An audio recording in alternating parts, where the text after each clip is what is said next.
Grup neraka di Olimpiade Paris. Bisakah Apriani Siti Fadia memecah kutukan?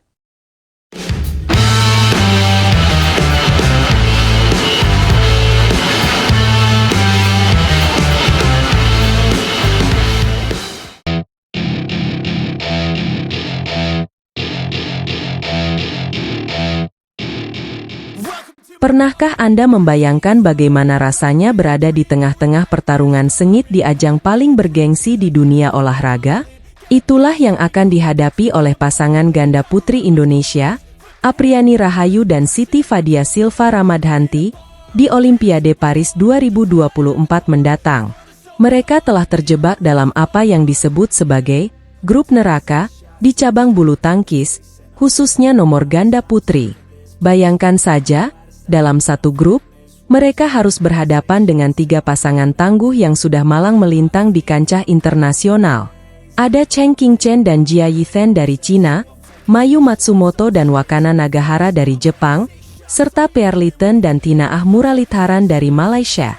Semua nama ini bukan hanya sekadar nama, tapi mereka adalah lawan-lawan yang pernah mengalahkan Apriani dan Siti Fadia di berbagai kesempatan sebelumnya.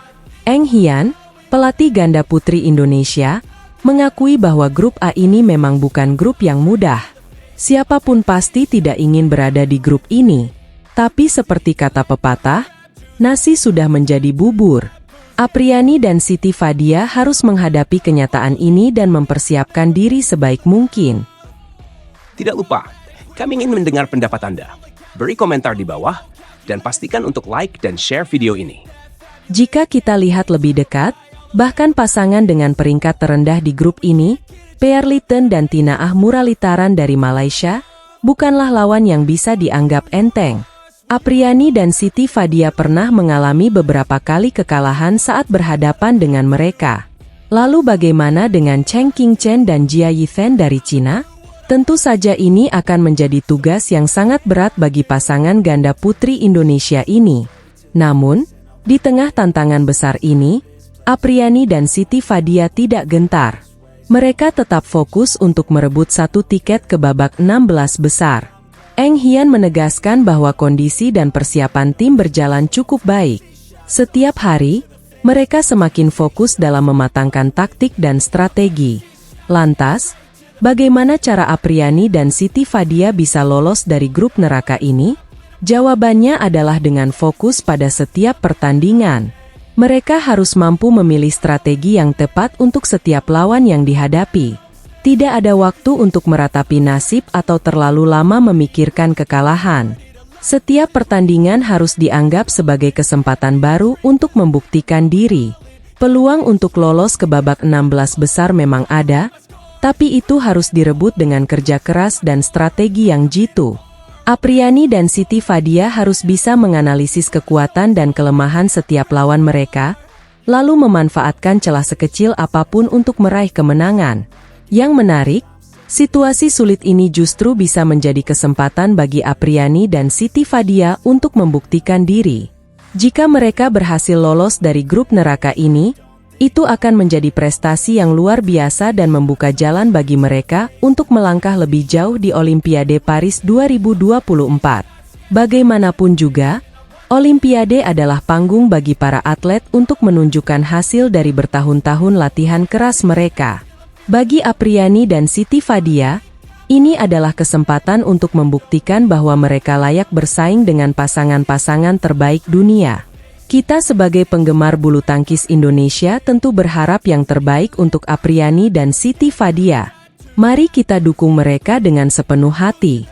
Siapa tahu, dari grup neraka ini akan lahir kisah inspiratif yang akan dikenang sepanjang sejarah olahraga Indonesia.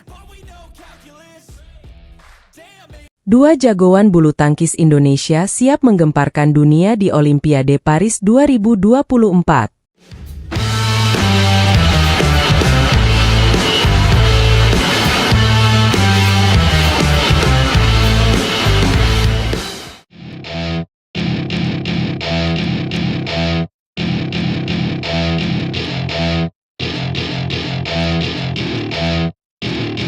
Welcome to my party, we're just getting started. Persiapan intensif sedang berlangsung di pusat olahraga Chambly Mafile, tempat dua jagoan bulu tangkis Indonesia, Jonathan Christie dan Anthony Sinisuka Ginting, mengasah kemampuan mereka menjelang Olimpiade Paris 2024. Udara penuh dengan semangat dan tekad saat kedua atlet ini berlatih keras, mempersiapkan diri untuk menghadapi tantangan besar di panggung dunia.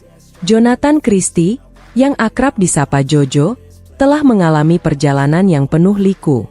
Baru-baru ini, ia harus menghadapi ketidakadilan dalam drawing BWF, situasi yang bisa saja mematahkan semangat atlet lain. Namun, Jojo membuktikan dirinya sebagai pejuang sejati. Alih-alih terpuruk, ia justru menggunakan pengalaman ini sebagai bahan bakar tambahan untuk api semangatnya. Saat ini, fokus Jojo tertuju pada pemulihan kondisi fisik dan beradaptasi dengan fasilitas latihan yang lebih baik di Chambly. Meskipun jadwal pertandingan yang padat mengintai, semangat Jojo tak pernah surut. Dalam setiap latihan, ia menunjukkan dedikasi luar biasa, bergerak dengan kelincahan dan presisi yang menakjubkan di lapangan. Rasa syukur terpancar dari wajahnya setiap kali ia menyelesaikan sesi latihan, menyadari bahwa setiap tetes keringat membawanya satu langkah lebih dekat ke impiannya. Di sisi lain lapangan, Anthony Sinisuka Ginting juga tidak kalah intensif dalam persiapannya. Dengan pengalaman berharga dari Olimpiade Tokyo 2020, Ginting kini memiliki pemahaman yang lebih dalam tentang apa yang diperlukan untuk bersaing di level tertinggi. Latihannya terfokus pada penguatan fisik serta pengembangan teknik dan strategi permainan yang lebih canggih. Ginting tidak meninggalkan satu aspek pun dalam persiapannya. Ia menghabiskan waktu berjam-jam menganalisis gaya permainan lawan-lawannya di grup H, seperti Toma Junior Popov dan Howard Shu. Setiap gerakan, setiap strategi, dipelajari dengan seksama untuk merancang pendekatan yang tepat. Pelatih Irwansyah, yang mengawasi latihan Ginting, menekankan bahwa persiapan telah memasuki tahap yang sangat spesifik, dengan fokus pada pengembangan teknik dan strategi yang disesuaikan dengan karakteristik masing-masing lawan. Atmosfer di pusat pelatihan sangat intens namun penuh semangat. Kedua atlet ini berlatih dengan dukungan penuh dari tim pelatih dan mentor mereka. Mereka tidak hanya mengasah keterampilan fisik, tetapi juga memperkuat mental mereka untuk menghadapi tekanan kompetisi level dunia. Jonathan Christie, yang berada di grup L bersama pemain-pemain tangguh seperti Lascia Sen, Kevin Chordon, dan Julien Charaggi, menyadari bahwa perjalanannya tidak akan mudah. Namun, hal ini justru memotivasinya untuk berlatih lebih keras. Setiap pukulan, setiap langkah di lapangan, mencerminkan tekadnya untuk memberikan yang terbaik bagi Indonesia. Sementara itu, Ginting yang akan menghadapi lawan-lawan berat di grup H, memperlihatkan fokus yang luar biasa dalam setiap sesi latihan. Ia memahami bahwa konsistensi dan kestabilan akan menjadi kunci kesuksesannya di Paris nanti. PBSI, sebagai induk organisasi, juga tidak tinggal diam. Mereka terus berjuang untuk memastikan keadilan bagi para atlet, termasuk mengajukan protes resmi kepada BWF terkait ketidakadilan dalam drawing. Harapan mereka sederhana namun krusial. Jadwal dan sistem pertandingan yang lebih adil, sehingga para atlet dapat tampil optimal tanpa kelelahan berlebihan. Di Chambly, baik Jonathan maupun Ginting menunjukkan keseriusan yang luar biasa dalam persiapan mereka. Jonathan fokus pada pengembalian kondisi dan mengasah kembali feeling pukulannya yang mematikan. Sementara itu, Ginting memperhatikan setiap detail, dari stabilitas kondisi fisik hingga disiplin dalam latihan sehari-hari. Meskipun intensitas latihan ini jauh lebih tinggi dibandingkan pelatnas, kedua pemain tetap menjaga fokus dan semangat mereka.